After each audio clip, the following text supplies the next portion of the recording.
കുംഭകർണനും വീണു പിടഞ്ഞ് മൂലസൈന്യ സമ്പത്തും തീർന്ന് പാതാള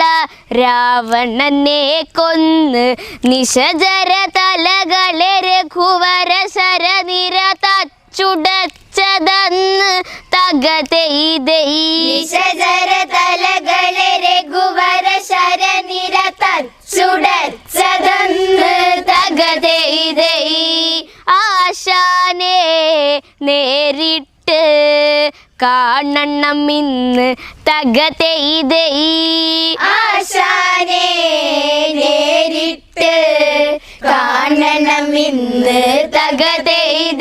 10 ശിരസിൽ മകുടമണിഞ്ഞ് ഒത്തൊരു രാവണൻ അന്നു ഞെളിഞ്ഞ് 20 കരമതിലായുധജാലമേ